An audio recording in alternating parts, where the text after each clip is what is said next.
Greetings and welcome to Last Week in Testing for November 9th through November 15th. Let's get started here. Last week was a interesting week and a eventful week, which following a couple of weeks of not very much happening, the live stream, which had been delayed twice, finally occurred, and it was a sobering experience. The biggest piece of news is that the game will be coming to Steam as an early access project on December 12th. To go along with that, Harbingers, which was supposed to come out November 18th, has been delayed till December 12th as well.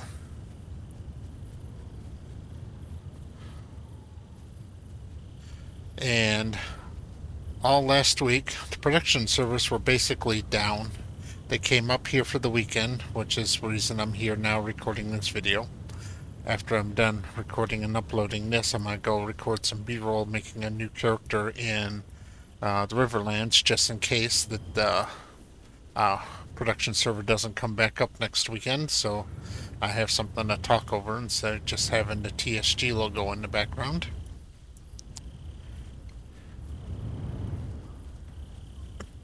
So the Steam players and the early and pre-order players from the Intrepid site will be playing together on the same servers. There will be a complete server wipe of production as we go into the 12th.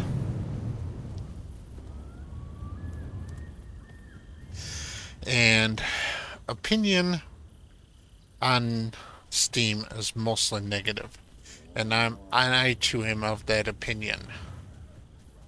I think it's 80% bad, 20% good. So this is like a forest fire that destroys the forest, but then allows new growth to grow from the existing seed bank that was left behind. As for why it's being done like this, there's been another YouTuber who is more financially minded than I am. Because in real life, I drive trucks, I drive heavy equipment, I drive a shovel. I have some understanding of finance, but I'm not a financial guru, and I definitely don't work in business finance. That shows there's some documentation and FTC reporting that there's a third investor, a hedge fund, in Ash's creation, so it's not just us, Stephen and John. And it's my guess is that this hedge fund is pushing a Steam release to try to extract from the game, try to extract their income from the game. Now, I would say the 20% positive thing for this is hopefully there's enough initial push of sales on Steam that Intrepid or Stephen and John can buy out this third investor, this hedge fund, and get them out of the picture so that they're not focused more on extracting wealth from the game instead of producing the game. While it is true every business has to make a profit to survive unless it's being propped up by the government, creative or artistic endeavors have to focus more on the entertainment and the artistic part of the endeavor in order to make a profit. If you put the entertainment value secondary to the profit, the product will fail. Unlike if you're making a toaster or if you're writing home loans, you can be very successful, by just doing, baseline budgeting and then extracting as much as the market will bear. But that just won't work in entertainment because you don't need a game. Nobody needs any specific game. As to where you do need a car, you do need a house. So that's where the extractive form of financing really fails. This is something that was kind of worked its way out of Western culture for a while, with the ending of the ends of the great trade companies back in the 19th century. But over the last few years, the mercantile system has really been displacing the laissez-faire system of government, of not government, of economic theory.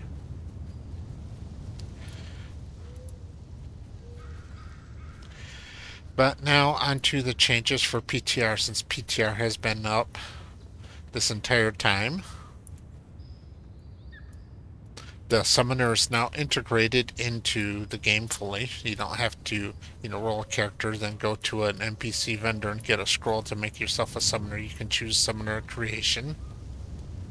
As a summoner, you start with a wand, a scepter, and 2 magic focuses, which is great starting equipment for a summoner. It's actually what I used when I got out and gathered my own gear. The anvil starting area has been greatly improved. I actually managed to get a piece of equipment without crafting it. It was from a commission chest, so it wasn't a mob drop, but it's close enough that I can call it a loot. I can call it loot. And it was a halfway decent, unrare, it was a decent common cloak. So my summoner's wearing it, gives me, increased crit chance. So yeah, that's good. But I'm just glad to finally be able to get some gear loot, because that was literally the first piece of gear that I've gotten a drop in any form in the anvils.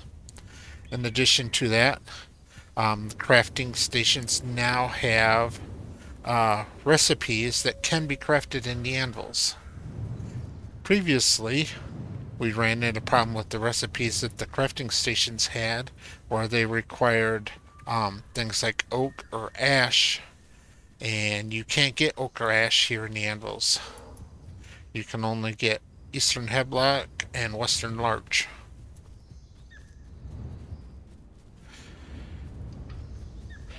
And that was, and then there's also the river essence, which is supposed to only be available in the Riverlands, but you can get that over here as well. It drops on the mobs that are shared between the 2 zones.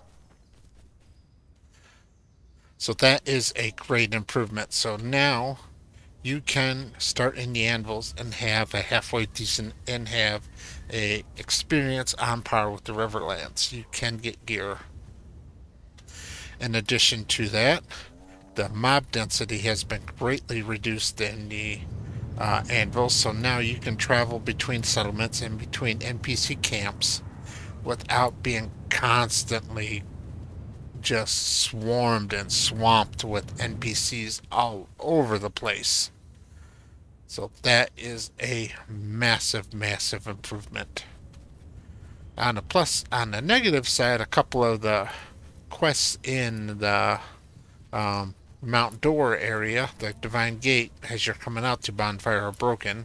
They worked fine. They work here in production, but they are broken on the PTR. So hopefully by the time Steam comes out, those will be fixed. And another change was, now both of the starting camps, Hammer's Rest and Bonfire, have all of the vendors in their crafting areas. So no longer do you have to keep running back and forth between Bonfire and Hammer's Rest to do your crafting. This is such a huge and beneficial change to the quality of life of players here in the Anvils. You still have to run back and forth between the camp and the point of interest with all the crafting NPCs, because there's no bank up there. But even just then, that is a huge difference. Yeah, because, there's your bank, like right there where I'm looking now. And then the crafting stations are up over there, so you gotta run across this bridge, go all the way down around this jet, and then come up over there in order to get to it. But still, exponentially better. The static node rarity has indeed been fixed, and getting rare drops when you're harvesting is indeed rare. So that means it's no longer, just automatic to only use the very best quality match. So now mats of, common or rare, you know, the white, green, and blue are now all valuable. As before, it was orange, purple, and red only. Orange, purple, and gold only was what people were wanting.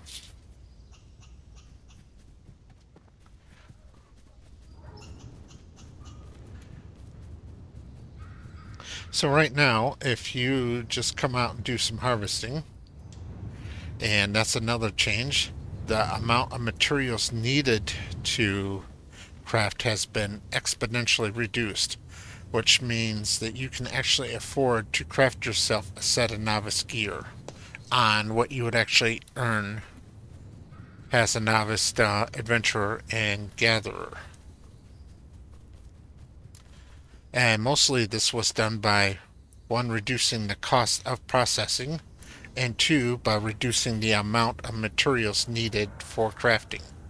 So instead of needing, like 15 or 20 to craft, you might only need 1 to 5.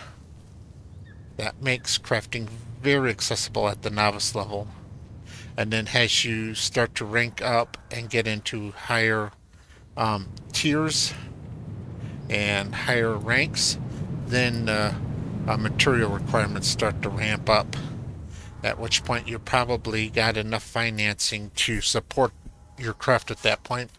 And after a certain point, you're going to stop being a general or make everything, and you're probably going to focus on just 1 or 2 crafts because of the limits to how many you can master. Overall, the changes to PTR have been very positive and showing good forward movement. In addition, the Renkai have been added to the PTR, which means there's only one race left to add, and that's the Telnor. I have not heard anything about the Telnor in such a long time. Maybe they're just hoping that we'll forget about them because, as I understand, the Telnor are going to be the most difficult race to develop in the game, for the game. But the Renkai look cool. They have some great background lore. And currently that's what I'm playing on PTR as a Renkai summoner.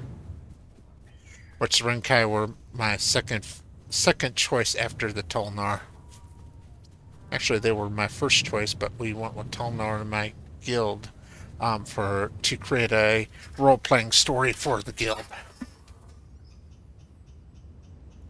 So I'm very happy with the state of that right now.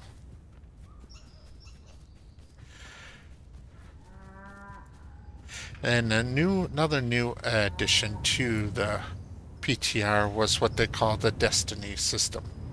What the Destiny system is supposed to do is it's supposed to be a guide and a helper to new players to guide them into finding what they want to do in Ashes Creation.